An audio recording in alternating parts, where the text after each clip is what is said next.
નમસ્કાર, હું હિતેશ જાસોલિયા।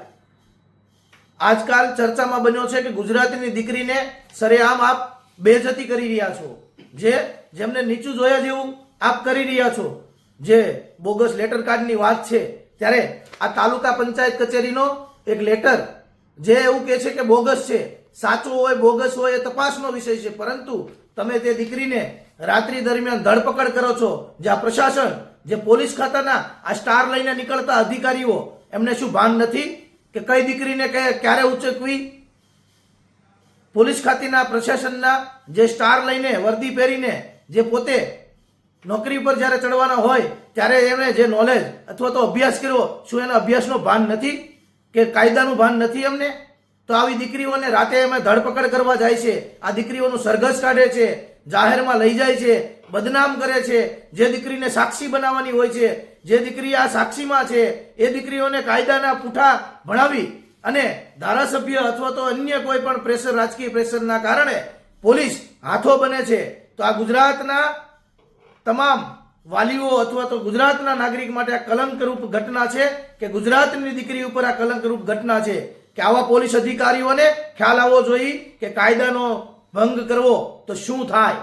તો આ ગુજરાતના તમામ નાગરિકો સાંભળો, આ પત્ર ખોટો હોઈ શકે, જેમણે લખ્યો છે એમના શબ્દો ખોટા ન હોઈ શકે, કારણ કે આ પત્રમાં લખ્યું છે કે ધારાસભ્ય કૌશિક વેકરિયા 2 વર્ષ પહેલા ધારાસભ્ય બને છે, ત્યારે અમુક ગામમાં, કારણ કે ગુજરાતમાં તો દારૂ વેચાય જ છે, ખબર જ છે આખા ગામને, પરંતુ આમાં પત્રમાં એવું લખે છે કે 2 વર્ષ પહેલા ધારાસભ્ય બન્યા પહેલા અમુક ગામમાં દારૂ વેચાતો હતો, આજે 71 ગામમાં દારૂ વેચાય છે। એટલે પોલીસને પણ આ શરમનો વિષય છે।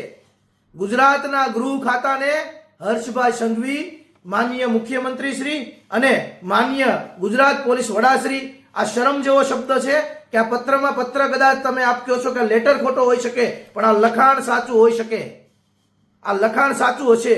71 ગામમાં દારૂ ખુલ્લેઆમ વેચાઈ રહ્યો છે, એનો મતલબ થાય છે કે આ ગુજરાતમાં દીકરીઓ જે રીતે તમે સરઘસ કાઢીને કાયદાનો દુરુપયોગ કરીને પોલીસ અધિકારીઓ કરી રહ્યા છે, ત્યારે આ 71 ગામના દારૂ વેચાય, આ પત્રમાં એ તો તમે ઉલ્લેખ કરેલો છો, ત્યાં તો તપાસ કરો।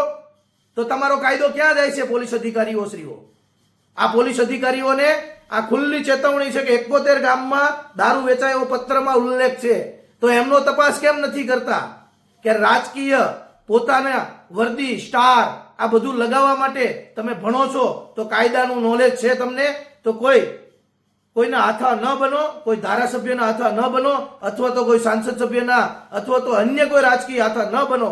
આ પત્રમાં તમામ જગ્યાએ લખેલું છે કે જિલ્લા પંચાયતનો વહીવટ કૌશિક વેકરિયા કરે છે, એ પોતે ધારાસભ્ય છે। આ પત્રમાં એવું પણ લખેલું છે કે અમુક ગામમાં દારૂ પહેલા મળતો હતો, હવે બધા ગામમાં મળે છે। આ પત્રમાં એવું પણ લખેલું છે કે નગરપાલિકા, અમરેલી નગરપાલિકામાં પણ આ કૌશિક વેકરિયા ધારાસભ્ય બધો જ વહીવટ કરે છે। એટલે કે એવું પણ લખે છે આમાં કે વહીવટ એટલે કે કોઈ પણ ટેન્ડરો, એટીવીટીના ટેન્ડરો, આ અન્ય ટેન્ડરો, કોઈ પણ ટેન્ડરો હોય તો એમએલએ ધારાસભ્યની ઓફિસે મળવા જવાનું, એટલે કે અમરેલીની કર્તવ્ય કાર્યાલય નામ આપેલું છે। જે કર્તવ્ય એટલે કે ગુજરાતના નાગરિકને પોતાનું કર્તવ્ય એટલે કે કાયદામાં રહીને, કોઈ પણ નાગરિક હોય, પછી ધારાસભ્ય હોય કે અન્ય નાગરિક હોય, તેમને કાયદામાં રહીને કામ કરવાનું હોય છે।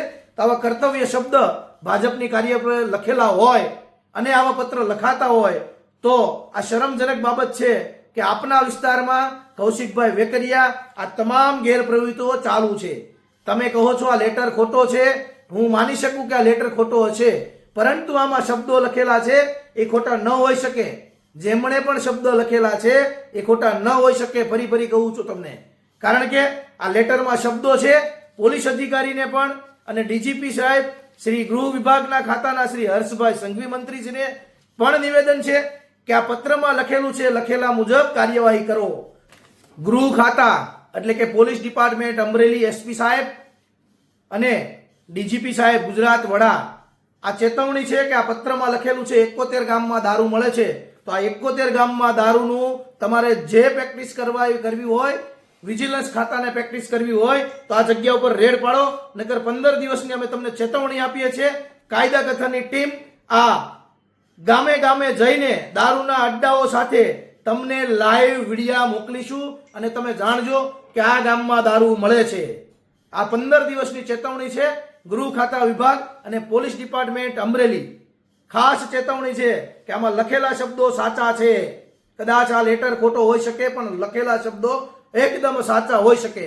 એટલે 15 દિવસમાં આપ આ તમામ જગ્યાએ રેડો પાડી અને ગુજરાતને બતાવજો કે અમે પોલીસ કામગીરી કરી રહ્યા છીએ. તમે દીકરીને સરેઆમ જાહેરમાં સરઘસ કાઢો છો. તમને શરમ આવી જોઈએ. તમને કાયદો શું કે છે એ હું તમે જાણતા નથી. માનવ અધિકારનો ભંગ છે આ. એક દીકરીને કલંક ઉપર એટલે કે ગુજરાતની દીકરી ઉપર તમે કલંક લગાવી રહ્યા છો. આ ગૃહ ખાતું કલંક લગાવી રહી છે. જ્યારે તમે મોટી મોટી વાતો કરતા હોય દીકરી સલામત છે, બેટી બચાવો, બેટી પઢાઓ, કઈ રીતે પઢાવવાની બેટી? કઈ રીતે? સોશિયલ મીડિયામાં મીડિયા માધ્યમથી તમામ જગ્યાએથી તમને આ બધું કહેવામાં આવે છે. તો તમે હવે તો પાછા વળો. હવે તો કે સમાજની દીકરી છે. હું તો એમ કહું છું સમાજને કોઈ પણ સમાજની દીકરી હોય તો આવું કૃત્ય તો ક્યારેય ન ચલાવી લેવાય. તમામ ગુજરાતના મારા ભાવિ મિત્રોને વિનંતી છે કે અમે પત્ર લખીએ, એ પત્ર આપશ્રીને તમામ જગ્યાએ મોકલવાના છે અને આ ગૃહ ખાતાને ખ્યાલ આપવાનો છે કે આ દેશમાં એટલે કે આ ગુજરાતમાં મારા ભારતીયો હજી જાગે છે કે દીકરી ઉપર કલંક શબ્દ જે વાપરી શકે એટલે કે કલંકરૂપ ઘટનાઓ બને એ ક્યારેય ચાખી નહીં લેવાય. પછી કોઈ પણ સમાજની દીકરી હોય. જય હિન્દ, જય ભારત.